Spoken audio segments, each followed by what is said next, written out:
Welcome to education Adda 2.0। Hello friends and dear student. आज हम लोग कवर करेंगे प्राचीन इतिहास के 10 महत्वपूर्ण प्रश्नों को। यह प्रश्न दरोगा परीक्षा में काफ़ी बार रिपीट किया गया है, तो चलिए आज इसको देखते हैं। साथियों, अगर आपको यह सेशन अच्छा लग रहा है तो आप अपने दोस्तों में भी शेयर कर सकते हैं। तो चलिए, आज का पहला प्रश्न आपको स्क्रीन पर दिख रही है। गुजरात में किस स्थान पर हड़प्पा की सभ्यता के अवशेष मिले थे? अगर आप प्रश्न का जवाब जानते हैं तो कमेंट बॉक्स में जरूर लिखें। पहला ऑप्शन है लोथल, कालीबंगन, द्वारिका, अरिकमेडु। तो इसका सही उत्तर हो जाएगा लोथल। ठीक है, हड़प्पा सभ्यता के अवशेष लोथल में मिला था, याद रखिएगा। और विश्लेषण भी दिया गया है, आप इसको नोट कर सकते हैं। नेक्स्ट, निम्न में से किस द्रव्य का उपयोग हड़प्पा काल की मुद्राओं के निर्माण में मुख्य रूप से किया गया था? Option A terracotta, option B कांसा और ऑप्शन सी में दिया है तांबा, ऑप्शन डी लोहा। हड़प्पा काल की मुद्राओं में जो द्रव्य का उपयोग किया जाता था वह था टेराकोटा। टेराकोटा द्रव्य का प्रयोग हड़प्पा काल की मुद्राओं के निर्माण में मुख्यतः हुई है। टेराकोटा जो है मिट्टी की पकी हुई मुद्राओं यानी मूर्तियों को कहा गया है। कांसा कैसे बना है? तो 90% तांबा और 10% टीन को मिला के कांसा बना है, यानी कि 9:1 की रेशियो में जो है कांसा बना है। तांबा का प्रयोग हड़प्पावासी करते थे। लोहे का ज्ञान हड़प्पावासी को नहीं था, जबकि मोहरों के बनाने में सर्वाधिक उपयोग सेलखेड़ी का किया जाता था। सेंधम मोहरे बेलनाकार, वर्गाकार, आयताकार एवं वृत्ताकार है। नेक्स्ट, मराठा राज का दूसरा प्रवर्तक किसे माना जाता है? तो मराठा राज का दूसरा प्रवर्तक बालाजी विश्वनाथ को माना जाता है। मराठा राज का दूसरा प्रवर्तक बालाजी विश्वनाथ 1713 से 1720 ईस्वी को माना जाता है। बालाजी विश्वनाथ चित पावन ब्राह्मण थे। ठीक है, 1708 ईस्वी में साहू जी महाराज ने इन्हें सेनाकर्ता बनाया था। बालाजी विश्वनाथ को साहू जी ने 1708 ईस्वी में सेनाकर्ता बनाया था, याद रखिएगा। और 1713 ईस्वी में इन्हें पेशवा पद पर नियुक्त किया गया। पानीपत का तृतीय युद्ध जो है 14 जनवरी 1761 को मराठा और अब्दाली अफगान के बीच हुआ था। पानीपत के तृतीय युद्ध में मराठाओं की भारी पराजय हुई थी, ये भी आप नोट कर लीजिएगा। नेक्स्ट, सांची क्यों विख्यात है? ऑप्शन ए चट्टान काटकर बनाए गए मंदिर के लिए, ऑप्शन बी सबसे बड़ा बौद्ध स्तूप गुफा चित्रकारी के लिए, और ऑप्शन सी गुफा चित्रकारी के लिए, ऑप्शन डी अशोक के शिलालेख के लिए। तो आपको बताऊं, सांची जो है मध्य प्रदेश में है और यह विख्यात है सबसे बड़ा बौद्ध स्तूप गुफा चित्रकारी के लिए। तो ऑप्शन बी हमारा करेक्ट हो जाएगा। सांची का सबसे बड़ा बौद्ध स्तूप है। सांची के स्तूप का निर्माण अशोक ने करवाया था। सांची मध्य प्रदेश के रायसेन जिला में अवस्थित है। बौद्ध साहित्य के अनुसार अशोक ने 84,000 स्तूपों का निर्माण कराया। अमरावती स्तूप का संबंध शुंग वंश से है, याद रखिएगा। अमरावती स्तूप का संबंध पूछेगा आपसे किस वंश से है, तो शुंग वंश से है। स्तूप जहां बुद्ध के अवशेष रखे जाते थे उसको स्तूप कहा गया है। चैत्य किसको कहा गया है? पूजागिरी बौद्ध धर्म का है ना। पूजागिरी बौद्ध धर्म है, चित्त पूजागिरी जो है बौद्ध धर्म का है। मठ जहाँ बौद्ध भिक्षुनी वर्ष के महीनों में निवास करते थे उसको मठ कहा गया। कार्ले का चित्त भारत में सबसे बड़ा चित्त है। नेक्स्ट, चालुक्य वंश का सर्वाधिक प्रसिद्ध शासक कौन था? तो चालुक्य वंश का सर्वाधिक प्रसिद्ध शासक की बात किया जाए तो कौन था? ऑप्शन आप देख लीजिए, जयसिंह द्वितीय, विक्रम द्वितीय चतुर्थ, सोमेश्वर द्वितीय, पुलकेशिन द्वितीय। तो बात करें चालुक्य वंश का सर्वाधिक प्रसिद्ध शासक जो था पुलकेशिन द्वितीय था। ऑप्शन डी हमारा करेक्ट हो जाएगा।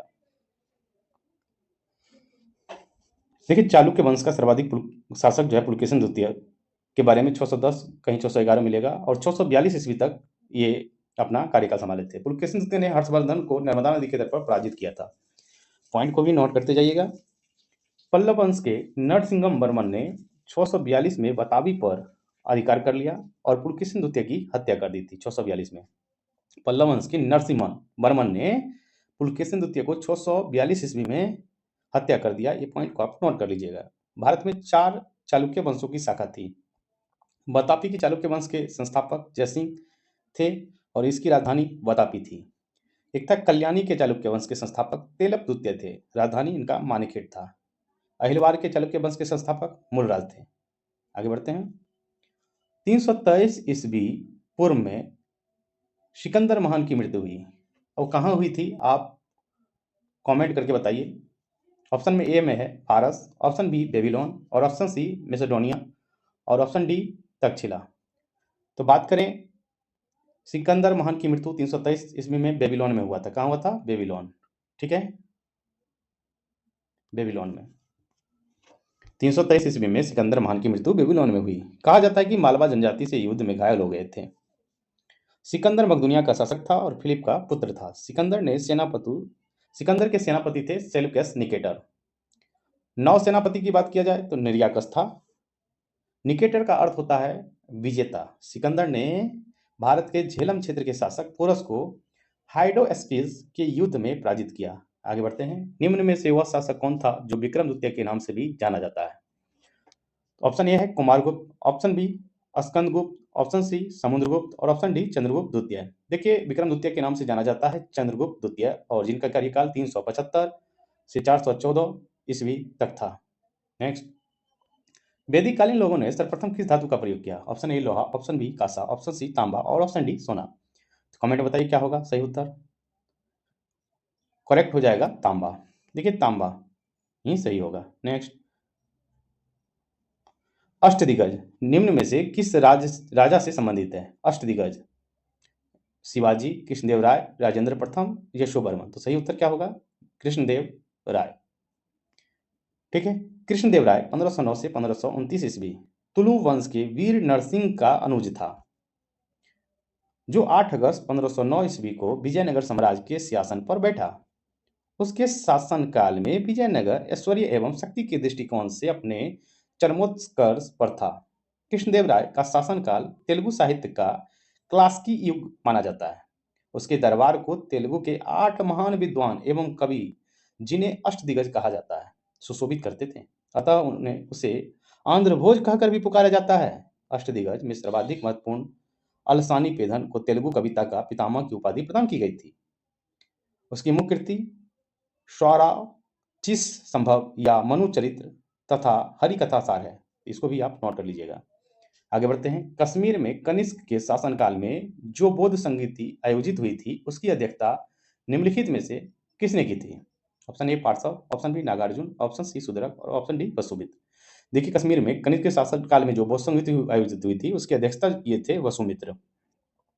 ठीक है, 4 बौद्ध संगीति हुई थी, आप यह भी याद रखिएगा। बौद्ध संगीति का तात्पर्य उसे संगोष्ठी या सम्मेलन या महासभा से है, जो महात्मा बुद्ध के परिनिर्वाण के अल्प समय के पश्चात से ही उनके उपदेशों को संग्रहित करने, उनका पाठ वाचन करने आदि के उद्देश्य से संबंधित थी।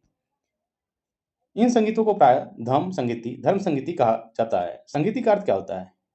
संगीति का अर्थ कि साथ साथ गाना। इतिहास में 4 बौद्ध संगीतियों का उल्लेख है।